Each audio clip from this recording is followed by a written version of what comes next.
Hi friends, welcome back to my channel. My name's Jack, this is Jthbooks, and it is time for the April, I forgot what month it was then for a minute, reading wrap-up. So, the April wrap-up, it's here, it's time. Now as you know, I only got 6 books done in March. 6 books done in March. And we hoped for a better reading month in April. We only got 5 done. I forgot one. We only got 5 done. 4 novels, 1 manga. Yeah. Do we just hope for better for May? Is that all I've got? That's all I've got. We're going to have to hope for better for May. But, yeah, 4 novels. It sucks. I need it back. I need my reading back. It has sort of halved, doesn't it? It was anywhere from like 8 to 10. And now it's like 4 to 5. So, or 5 to 6.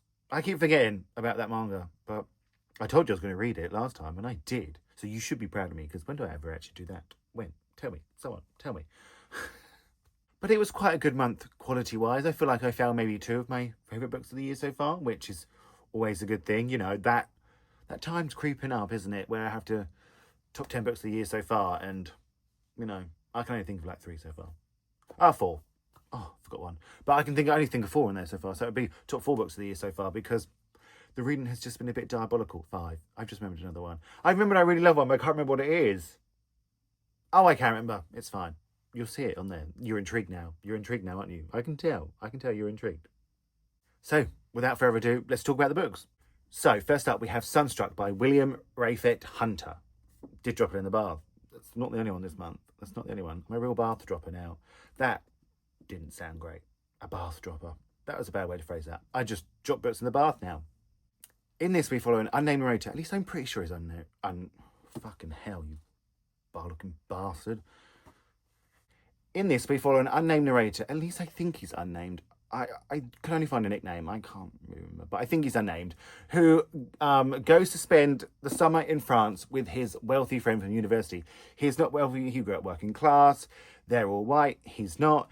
It's very much that vibe. It gave me sort of Saltburn vibes. But after the summer, he has connected with her brother there. They form a relationship and that carries on. I did enjoy this book. I think it has... a few little irks about it. I think it maybe felt a bit long. I think it got a little bit lost along the way of the storytelling. It felt a bit like 2 different books in one. The relationship dragged on a bit. You know, we knew that it was never going to work and it didn't quite keep my interest. For me, I'm a bit like, but if he's terrible, you need to make me believe that you really like him. And I didn't. The sort of the first sort of section had Saltburn vibes while they were in France, and I was like, But maybe that is just a preconceived notion because it wasn't really anything like that. But it was good. I think it just gets a little bit lost along the way in its storytelling, but it does cover some really good points. It looks at the power of wealth and the power that wealthy people have over non-wealthy people. It looks at race. It deals with the Black Lives Matter movement in the middle section, which sort of surprised me. Like it wasn't what I expected of the novel, but I really enjoyed that section. It was quite powerful actually, but it just got a little bit lost along the way. I'm not quite sure how to put it, but I think the ending really sums up the themes of the book, like the wealth and the lengths people will go to protect it. And I think it was quite clever towards the end. So it wasn't a bad book for me. I enjoyed it just fine. Whoop, whoop, whoop. We had the klaxon. I've never done that before. I said it like we all know what's going to happen, but I've never done that before. But one of my favourite books of the year. It is Waist Deep by Linnea Meyer Ernst, translated from the Danish by Sherilyn Hellberg. Now, in this, we follow a group of university friends that reconnect for 7 days over the summer, and it turns into a surprise wedding. I love this book. Oh, I love this book so much. It is brilliant. It's brilliant. I loved it. The way Linnea writes about desire for life, sexual desire, confusion, loneliness. It was so good. That's a good review, isn't it? Did you like my review of the book? But I loved it. It's just, it had the vibes I enjoy. It had great characters. The way she so delicately changes their perspective, sort of sometimes mid-paragraph, but you got it. You got it. You got who you were talking to. There was a... this is going to sound weird because I don't like reading sex scenes, you know that, but the sex scene at the end was just... It felt like not just sex, it felt like something else, and it was good.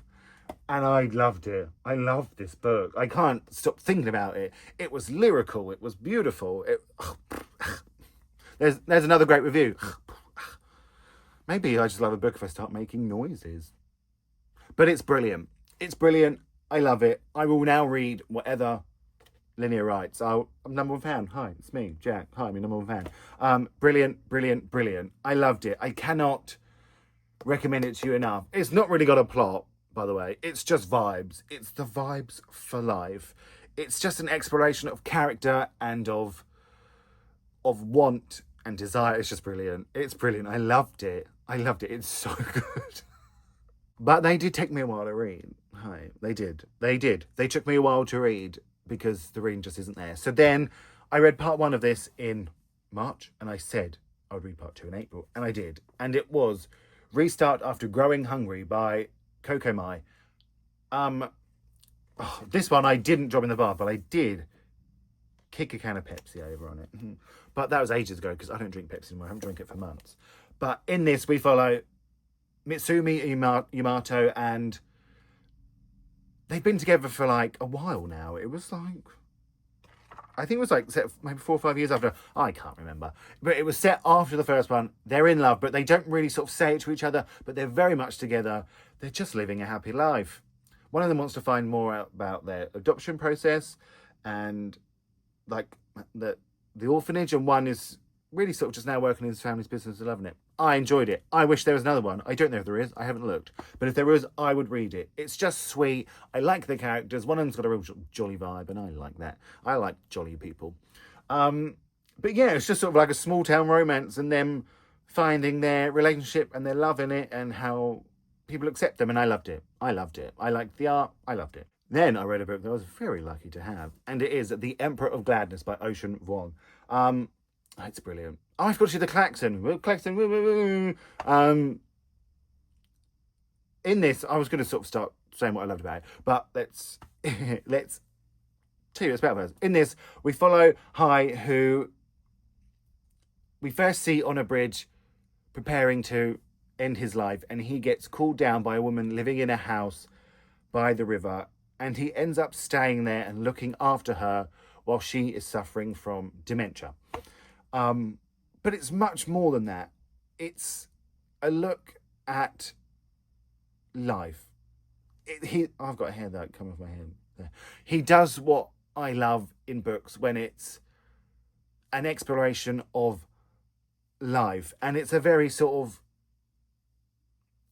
a small passage in time in this book and in these people's lives, but it's so detailed and the characters feel so real to me. It was quite phenomenal, actually. It just has an air about this book. I can't really describe it. He just does it so well. It feels so real, and it's so, like, towards the end you realise how actually like emotionally attached to these characters that you are. And they're complicated and they're messy, but it is a passage of time. It's a look at the decisions we make and addiction and connection. He does the connection so well, but it's just a book that really affects you. It's really affecting. It's so hard to describe, and I'm sure there's more coherent, intelligent reviews about this book because I know it's going to be very big, but he just knows what he's doing. He knows what he's doing. It's just talking really about the mundane in a way that isn't soppy, or it isn't sort of, I can't think of the word. I want to say commercialized, but it's not the word. It isn't, it's just real. It is real. It's messy and it's real, and it's tough to read at times, and it's just, It's just brilliant. It's just brilliant. I'm going to stop saying just a lot and just tell you it's brilliant. And then lastly, I read Pig by Mathilde Pratsy. I hope I got that right. I don't think I did. But in this, we follow Val, whose life is controlled by her roommate Clara, but it's sort of Val's choice. It's what she wants to feel comfortable and what she wants to keep her friendship going with Clara. And Clara is not a very nice person, but you get the backstory of how their friendship started, and then you get to how the novel ends, which I won't tell you about. But basically, it is it's gaslighting 101. Basically, if you want to ever read a book to know how to gaslight someone, which don't do that, you could do this, because that is what Clara does. But for me, I just sort of struggled a little bit. How did we get there? Like, you do get the backstory, but I don't know quite how she got to that position. I don't think it's quite shown well enough in the book. It's called Pig because the main character, Val, loves pigs. They're sort of like her happy place where she feels safe. If she's feeling overwhelmed, she starts thinking of pig facts. And she actually ends up writing a book about pigs, and she doesn't want to tell Clara. It's all that kind of thing. And it's just the kind of book that you would feel like you want Val to get away from Clara. You sort of know it's going to happen towards the end. You want her, but you do want her to get away. You feel for her. You feel she has opportunities that she's scared to go Clara about, like writing this book, and you want her to. You want her to succeed. You want her to realise that she's capable on her own. And so you do feel attached to that as a reader. And I guess what kind of reader you are, like, for me, it was just infuriating. Like, what was happening to Val and all that. It was infuriating. But I think it's meant to be. It's meant to be. If you're sitting there thinking, God, like, I'm Val and someone's really doing this to me, maybe it'll open your eyes. If you're thinking, wow, I'm a bit like Clara to my friend. Hey, what's wrong with you? Why would you do that? But it was good, this book. I'm you know, compared to some others I read this month, it was just good. But friends, that is it. That is it for me this time. 5 books. Let's hope May's better. If you've seen the TBR, you know I'm going for a big one, so it could just be 1 book, but we'll see how it goes. We'll have to see how it goes. I want to thank you all so much for watching. Let me know how many books you read. Let me know if you want to read any of these books. Let me know. Just have a chat. I say it all the time. It's my favourite thing. And recently, people have started commenting like on older videos. And I love that. I think, wow, someone's watching it from a while ago. And I'll come back and comment. You know I will. I'll be there. I'll be there. Again, thanks so much for watching. Feel free to like and subscribe. I really, really appreciate that. And I'm going to speak to you all really, really soon.